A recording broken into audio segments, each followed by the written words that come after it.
Tennessee began the 2024 campaign exactly the way we thought it would. A big old win on the scoreboard over Tennessee Chattanooga. The good, there was a lot. The bad, wasn't too much, but so much more. We react to a Tennessee win over Chattanooga here on a Monday Locked On Vols.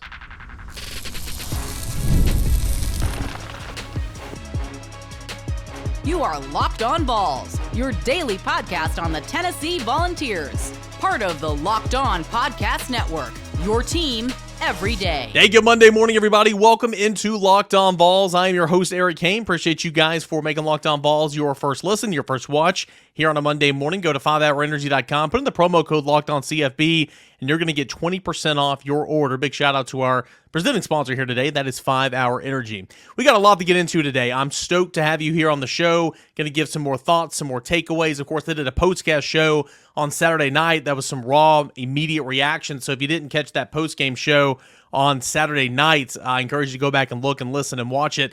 But we're going to give some more thoughts, some more takeaways after my rewatch. I have a couple of notes that I want to get out there and a whole lot more here in segment one.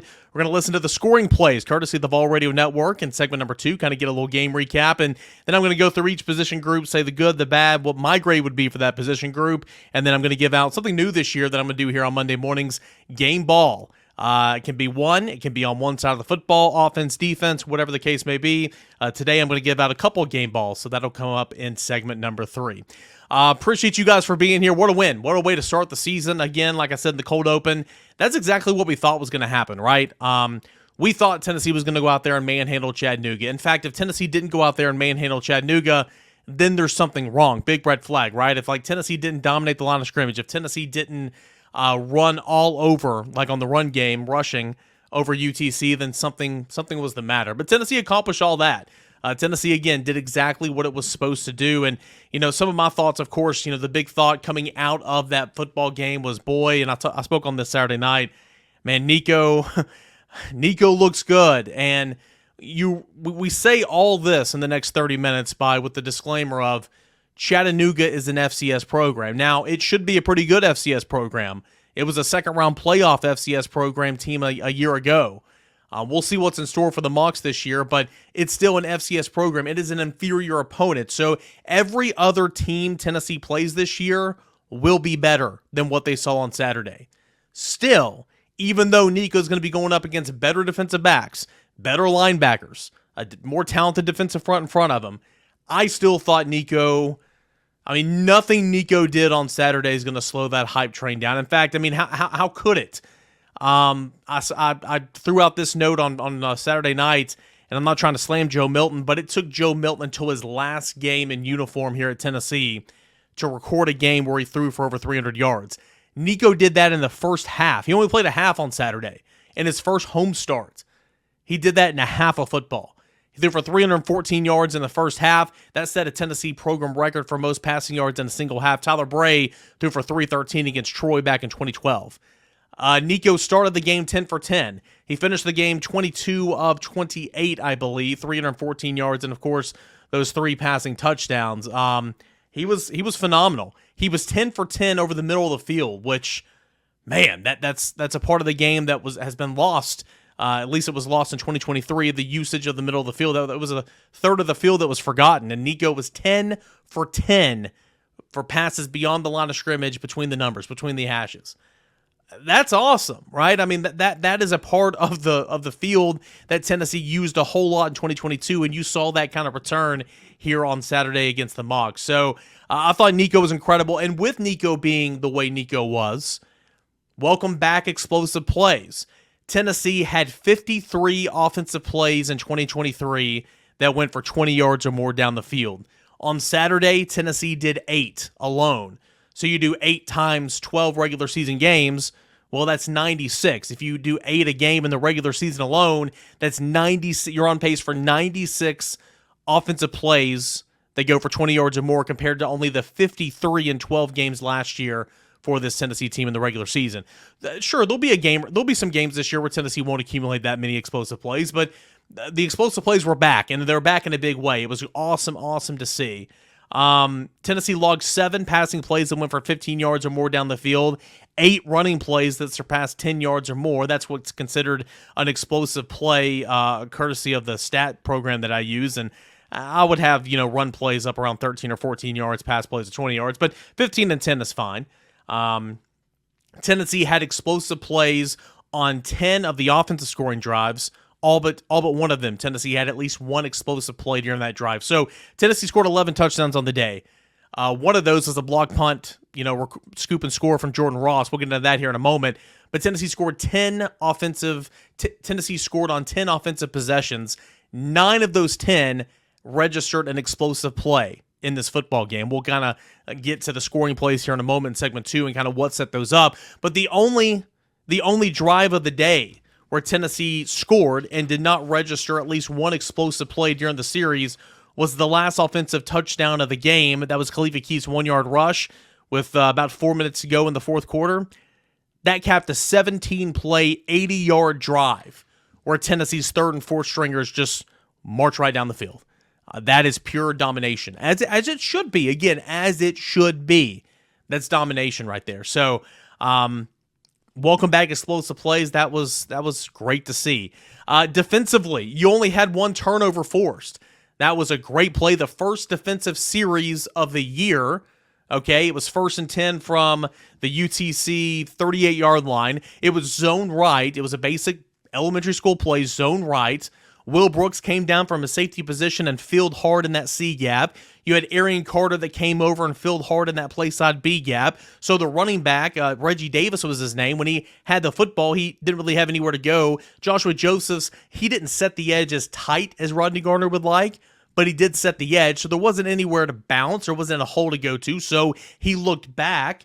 There was Omar Norman Locke kind of clogging that hole and then playing the piano. Going down the line of scrimmage, backside defensive end, Tyree West comes in with a big thump, and just drills that football loose. Tennessee gets it, and then that leads to a 2-play scoring drive. Tennessee's up 14-0, just like that. That was great. That was awesome. Now, that was the only takeaway that Tennessee's defense recorded on the day, and I'm nitpicking here, okay? I'm nitpicking, and especially going back and watching the tape. UTC's philosophy was quickly to get the football out of the quarterback's hands. Okay, they're trying to go back to the playoffs this year. They got a season ahead of them. They're coming in here to get paid, and then I think they're going to Georgia State to do something similar next week. But they came in here to get paid. On third downs, they were not aggressive. They did not have an aggressive game plan. They were not throwing the football down the field. They were not testing Tennessee's defensive backs at all vertically. That's coming. Grayson McCall this week, NC State. That's coming. But there wasn't a whole lot of opportunities to get sacks. There wasn't a whole lot of opportunities to go and intercept the football. I'm not trying to make excuses. I'm just saying that was kind of UTC's game plan. Still, Tennessee could have created some more fumbles. It didn't. Still, the ball was in the air. Tennessee could have picked it up. It didn't. But overall, it's hard to complain when you held a team to 3 points on the scoreboard and that was it. You held a team to under 300 yards of total offense. You held a team to 74 yards rushing. At halftime, UTC had a total of 83 yards of total offense. I'm nitpicking here. I'm not complaining. I'm just saying I would like to see a couple more takeaways. But at the end of the day, I thought Tennessee's defense did fine. I'll get into the grades and the position specifics here in segment number 3 here in a moment, but I thought Tennessee's defense was fine. Thought Max Gilbert, it was critical to get Max Gilbert some run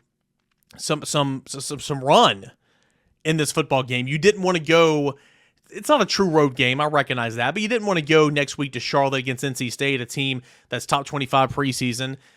Very big time game, and with your place kicker never attempting a field goal in the game before. And Tennessee had 2 opportunities. He was successful in both of those opportunities, 36 yards and 42 yards. They were good. He was 9 for 9 on point after attempts. He was pretty solid.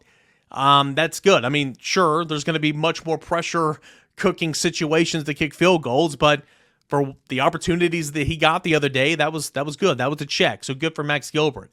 Overall, Tennessee was dominant. Tennessee was explosive. Tennessee controlled the line of scrimmage. Tennessee was 7 yards away from tying the Josh Heupel high at Tennessee in terms of total offense. I mean, Tennessee had over 700 yards of total offense. Tennessee's first down tally, if I can find it here, sorry guys. Tennessee's first down tally was incredible. Tennessee had 36 first downs compared to Chattanooga having 10. Tennessee had 304 yards of rushing. Chattanooga had 74. Tennessee threw for 414 yards. Chattanooga threw for 153. Third downs, Chattanooga was 1 for 14. Tennessee was 9 for 15. Tennessee was 1 for 1 on fourth down conversions. Tennessee was 7 for 7 in the red zone. Tennessee scored touchdowns on 6 of those red zone trips. So, very efficient day for Tennessee as expected. So, nothing, disclaimer, right? It's Chattanooga. I recognize that, but nothing that you saw Saturday should slow that hype train down whatsoever, in my opinion. We'll continue to break down the Tennessee football win over Chattanooga. When we come back, we'll hear from the scoring plays, courtesy of the Ball Radio Network. All that and more is coming up next as we continue on here with a Monday edition of Locked On Vols. Stay tuned. Are you tired after lunch? Well, if you are, you're not alone. In fact, research shows that more than 70% of us hit a wall after lunch. Let 5-Hour Energy Shot help you leap over that wall instead of crashing into it. 5-Hour Energy Shot gives you the feeling of alertness, energy that can get you in the zone to get some work done. 5-Hour Energy is a brand that's hardworking people like you have trusted for over 20 years to give them alert, energized feeling that need to get through the day, sometimes a hectic day. You always know where to find 5-Hour Energy Shots right next to the cash register in nearly every convenience store, drugstore, and grocery stores nationwide. Stock up on money-saving multi-packs to make sure you never run out on delicious, energizing 5-Hour Energy Shots. If you go to 5hourenergy.com, that is the number 5hourenergy.com, you can purchase some products today. Use my promo code at LockedOnCFB, LockedOnCFB, to receive 20% off your order. This offer is only valid through September the 30th on one order and cannot be used on other promotions.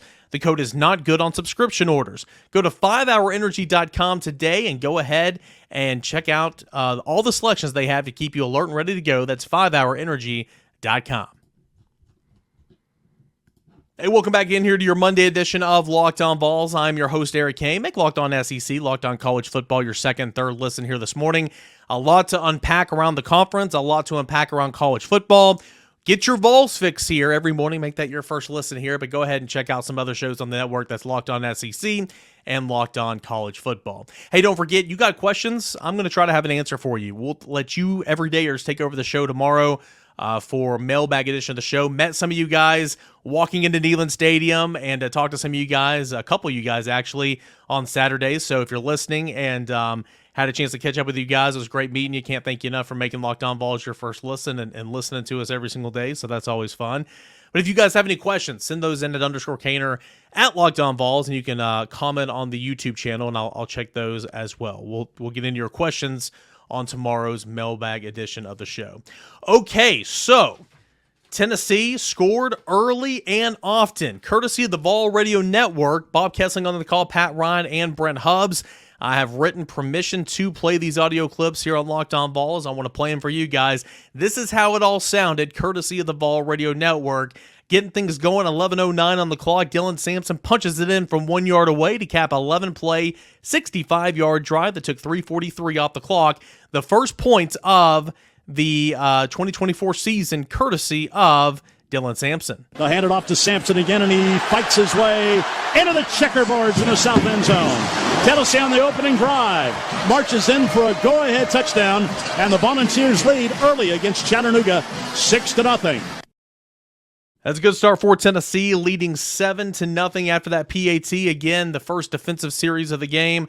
After picking up a first down, I believe UTC had a 1st and 10 from its own 38. Tyree West punches the ball free. Joshua Joseph jumps on it. And then Tennessee marches down the field, needing only 4 plays, 35 yards for Ethan Davis to haul in a 4-yard touchdown reception from Nico Iamaleava. Tennessee has it 1st and goal inside the Chattanooga 5. Yeah, nice hole on the right side.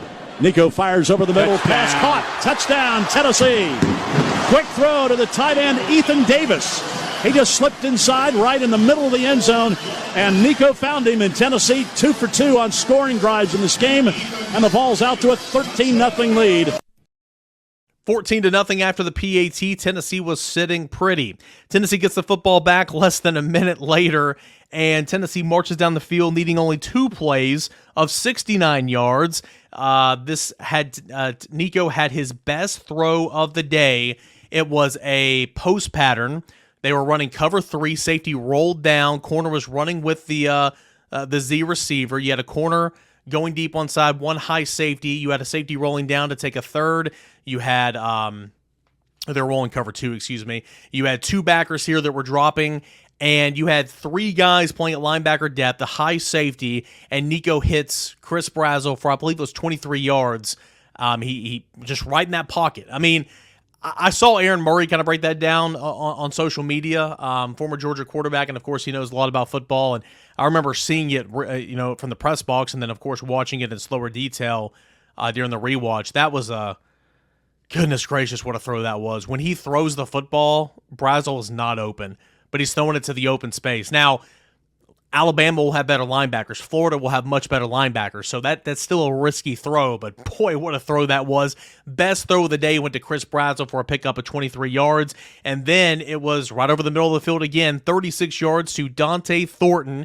Here's how it sounded on the Vol Radio Network. And Tennessee's got a first down at the Chattanooga 36. That was a bullet from Iamaleava. That's an NFL throw right there. That's what those guys want to see. He's going to throw it again over the middle. That's caught. Down to the 10, to the 5, to the checkerboard. Touchdown, Dante Thornton. Brilliant pass from Nico Iamaleava to Dante Thornton on the slant pattern across the middle.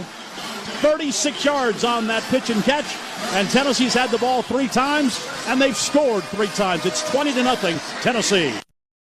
21-0 after the PAT, and that was courtesy of the Vol Radio Network. You heard at the beginning of that clip setting up for the Thornton touchdown catch. They were talking about the Brazzell catch the play before. You heard Pat Ryan, who played in the NFL, said, hey, that is an NFL throw.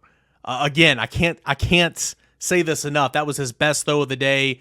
Beautiful throw, and he had a couple really good ones, including one that set up a field goal.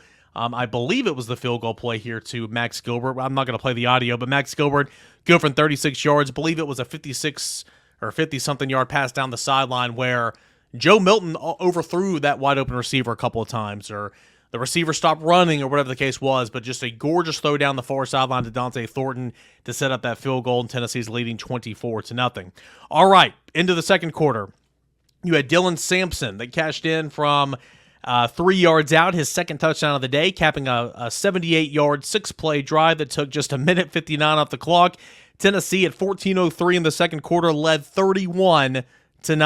First and goal, Tennessee down at the 3. And there's a handoff. Tailback Dylan Sampson fights his way into the checkerboards. Touchdown, Tennessee. Dylan Sampson on a quick strike offense for Tennessee. It took 57 seconds of this second quarter for Tennessee to cap off this drive, and the Volunteers on the touchdown run by Sampson now lead it 30-0. So Tennessee led 31-0. Another touchdown later in the second quarter, 10-yard pass play from Nico to Dante Thornton, and I believe this was the Brew McCoy catch right over the middle of the field again that took it inside the 5. I believe Deshaun Bishop had a nice run of around 15 yards on this drive as well, but this was a Brew McCoy catch that set up this, well, it couldn't have been inside the 5, but it set up this 10-yard reception from Dante Thornton. They capped Tennessee's 9-play, 79-yard drive, taking just a minute 55 off the clock, 38-0 on Thornton's second touchdown reception of the day. And Tennessee's got a first down at the Chattanooga 36. That was a bullet from Iamaleava. That's an NFL. Just kidding. That was the previous play that I played. Let's try this one. Dante Thornton's second touchdown of the day from 10 yards out. Nico this time fires over the middle, wide open, and a touchdown. Too easy. Dante Thornton, his third touchdown. So a play fake and right over the middle, Dante Thornton. So that was his second touchdown of the pat, third for Nico. That was his second touchdown reception of the day for Dante Thornton. And Tennessee was rolling, of course, leading at that time 38-0. Tennessee tacks on another one here in the second quarter for Dylan Sampson to get the hat trick. 5-yard rush for Dylan Sampson, capping a 2-play, 61-yard drive. He carried it 56 yards the play before. Tennessee turns right back to Dylan Sampson, rewards him. He scores his third touchdown of the first half from 5 yards out, and Tennessee led 45-0. Tennessee first and goal. Put it at the 5.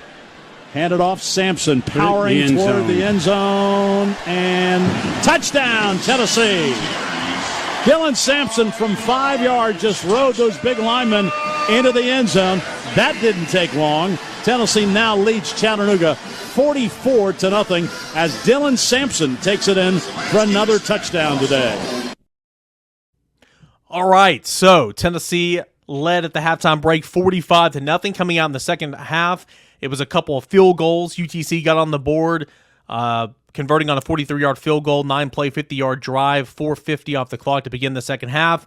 They were on the board 45-3. Tennessee answered back with a 42-yard field goal from Max Gilberts. And Selden, prior to that field goal, had a couple of 10-yard runs. So, again, some explosive plays to set up that field goal. You had Khalifa Keith, who scored, I'll get to that in a moment. It's actually Deshaun Bishop, 22-yard touchdown run for Knoxville's own Carnes High School alum Deshaun Bishop. That was the explosive play on the drive. Deshaun Bishop, who got in the game behind Selden, behind Sampson, but did play early in the game in the second quarter. 22 yards. Finds pay dirt, capping a 6-play, 63-yard drive that took 1:33 off the clock. Following Deshaun Bishop's score, it was 55-3, Tennessee's lead. Handoff tailback, breaking it to the 5. Crank up Rocky Top. Touchdown, Tennessee. Deshaun Bishop right up the middle, 22 yards for a Tennessee touchdown. Yeah, one of those earlier touchdowns, Deshaun Bishop couldn't quite keep his balance, but he had a gain of 18 or something. Nearly scored earlier in the game before that, but Deshaun Bishop does get in at the 1:13 mark of the third quarter. So the only touchdown or the only scoring drive offensively that Tennessee had where there was an explosive play, again, that was Khalifa Keith in the fourth quarter where the offense with full reserve marched 17 plays down the field at 80 yards. Scoring on 1-yard plunge from Khalifa Keith. And then the final score of the day with just over a minute left in the ball game, Jordan Ross, the 5-star freshman, contributing on special teams. Again, he wasn't here in spring. He's been playing catch-up. He's the fourth Leo, but he's going to be a stud, but he will be making plays, maybe not like this every week, but has the potential. He blocks the punt, scoops it up himself, and scores from 13 yards out. Give this a listen. Tennessee's 5-star freshman Jordan Ross making a name for himself on special teams in his collegiate opener. And Kelly back to punt. That punt's blocked. It's going to be blocked down to the 20-yard line, rolling free, picked up at the 10, 5, touchdown Tennessee. Tennessee blocks the punt, and Jordan Ross picks it up and runs it in for the touchdown. Jordan Ross came out and blocked it, picked it up. His first game at Neyland Stadium. He'll remember it for a long time as the freshman from Vestovia, Alabama, scores a touchdown on the block punt. Yeah, that was awesome. Congrats to Jordan Ross. What a way to make your collegiate debut. What a way to make a name for yourself.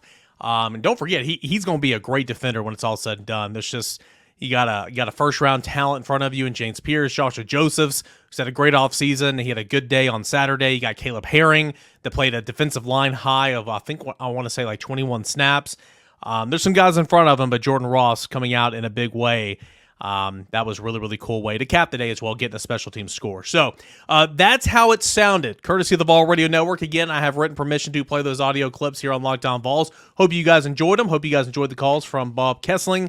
You had Pat Ryan, former VFL quarterback and NFL quarterback, and Brent Hubbs as well. When we come back, I'll give you my grades for each position group, and I'll give out some game balls. That's coming up next as we continue reacting here to a Monday show. Big win for Tennessee over Chattanooga. Final score was 69-3. Want to tell you about our friends over at the Ultimate College Football HC. Hey, Locked On Vols fans, I want to take a moment to give you a heads up on a brand new mobile game that I think you're going to love as much as I do. That is the Ultimate College Football HC. In this amazing game and simulation, you get to step up into the shoes of the head coach and lead your college football program to glory. Can you imagine being the head coach of the Tennessee Volunteers? I'd love to make that $9 million that Josh Heupel's making. You won't get to make that type of money in here, but you'll get the thrill of being a head coach. From recruiting players to hiring coaching staff to overcoming obstacles in training camp and handling high school scholarships, you control every aspect of your program. It's all in your hands. Can you handle all that pressure? And here's what I really love about this game. You're responsible for calling the offensive plays during this game. Your strategy is not only going to determine success of that football season, but it's going to shape the future and the legacy of your program. Ultimate College Football HC is completely free. No ads, 100% playable offline. You can play on the go as you want to, when you want to. And of course, we got an awesome offer for you here at Locked On Vols. Use the promo code LOCKEDONCFB, all caps, inside the game store to receive a free boost to your program. Make sure to take advantage of this perk as it will get your team off to a strong start. To download the game, visit ultimate-cfb.com. That's ultimate-cfb.com. Or look it up in the app stores. Ultimate College Football HC. Begin your coaching legacy today. All right, guys, welcome back into your Monday morning edition of Locked On Vols. Appreciate you for being here, making Locked On Vols your first listen, your first watch each and every single day. Okay, mailbag questions coming up tomorrow, so get in those comments, those concerns, those questions at _Cainer and at Locked On Vols. You can comment on the YouTube channel of this episode as well. Tennessee dominated this football game again, 36-10, first down differential, 718 total yards to 227. Tennessee ran the football Tennessee threw for 414 yards to 153. Tennessee ran for 304 yards to 74 yards from Chattanooga. Tennessee was 9 of 15 on third down. Chattanooga was 1 of 14. Tennessee was 7 for 7 in the red zone with six touchdowns. Tennessee got 7 points off a turnover that it cashed in on. Tennessee was just about a minute shy of the time of possession battle, so Tennessee possessed the football a ton. I mean, again, Tennessee did exactly what it was supposed to do when it was supposed to do it against an inferior opponent. Went over briefly Nico Iamaleava's stat line earlier in the game, but again, he was phenomenal. He's going to get one of my game balls. Spoiler alert. 22 of 28, 314 yards, 3 touchdowns, all that in the first half. He did not come out in the second half. He set a Tennessee program record with 314 passing yards in a single half. So he was really, really good. Made some incredible throws that we kind of talked about. Wide open to Dante Thornton in stride down the far sideline, over the middle, over sinking linebackers in front of a safety on a post pattern to Chris Brazzell. Over the middle of the field. The middle of the field was open, and that's one of my biggest takeaways from this football game. So I thought he was good. Thought Gaston Moore was pretty good as well. Thought he got a lot of valuable reps, played over 20 snaps in this football game, did have an interception, and sure, the ball was a little bit out in front of the receiver, but if you're the receiver, I believe it was Sneed, Carson Sneed's brother, I'm forgetting his name, but he got to run through that ball. I think the broadcast said something similar when I was going back on my rewatch, but the ball was a little bit out in front, but it's almost like the receiver kind of slowed down. Got to run that out a little bit. So, yeah, that's probably a throw that Gaston Moore wants to have back, but I thought he was efficient.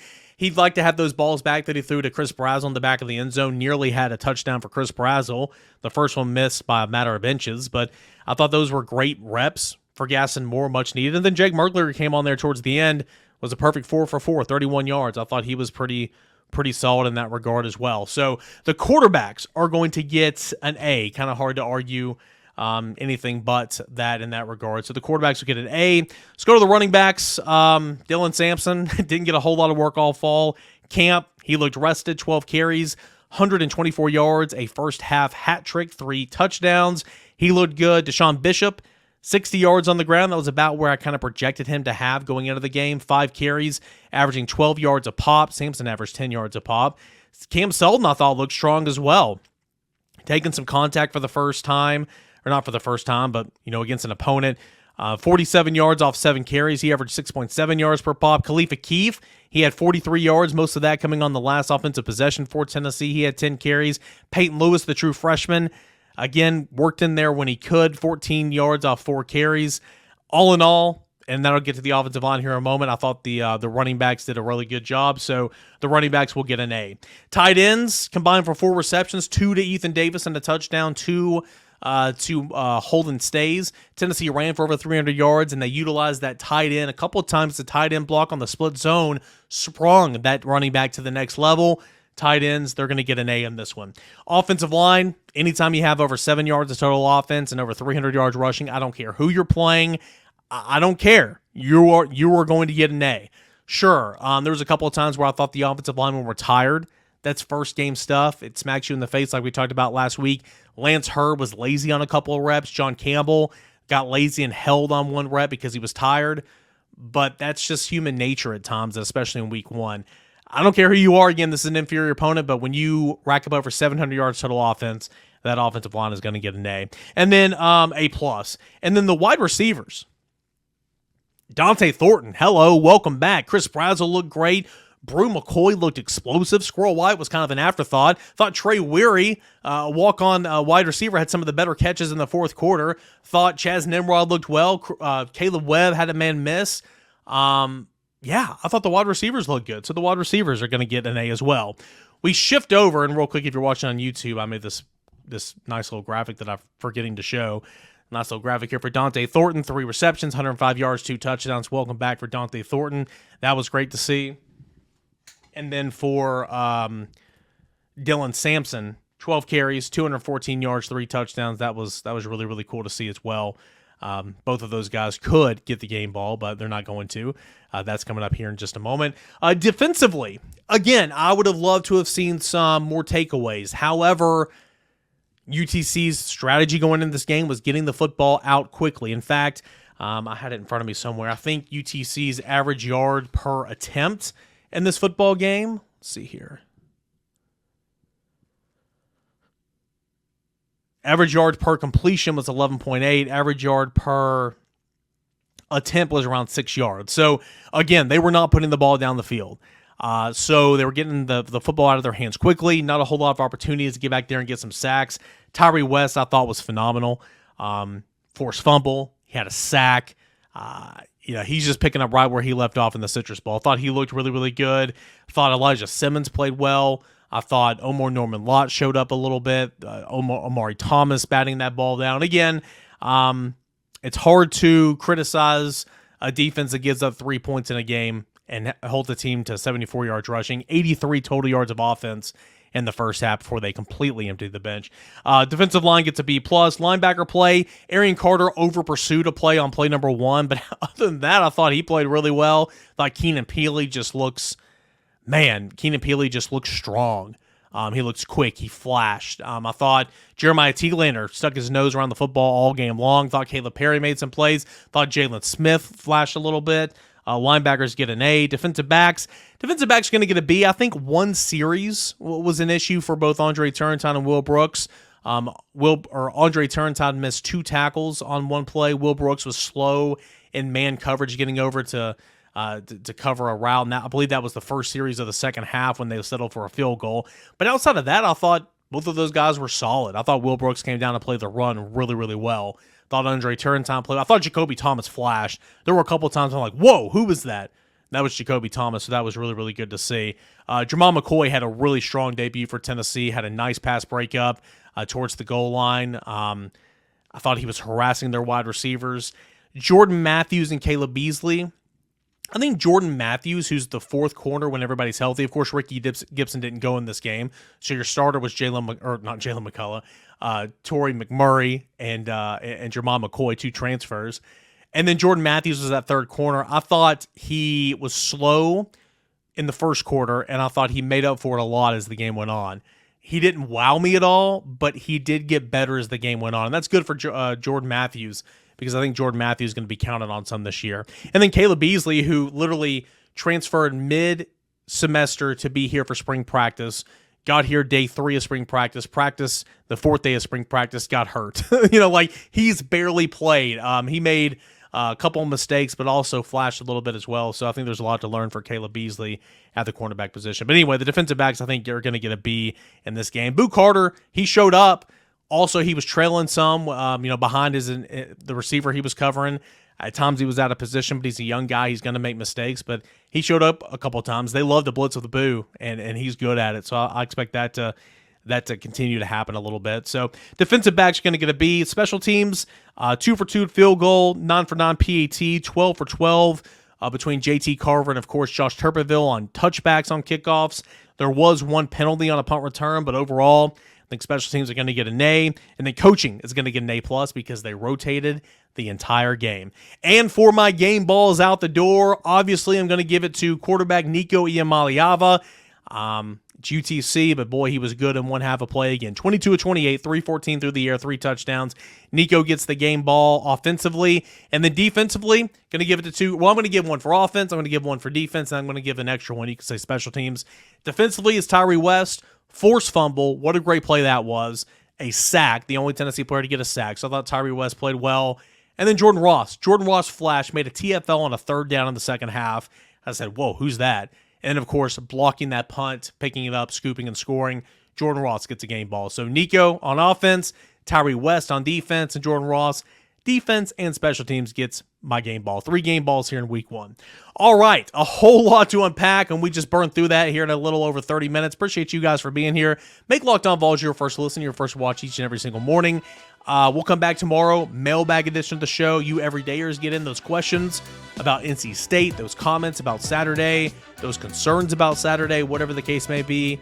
Your voice can be heard. Mailbag edition of the show coming up on tomorrow's Locked On Vols. Can't thank you guys enough for being here. We'll do it again tomorrow. This is Locked On Vols.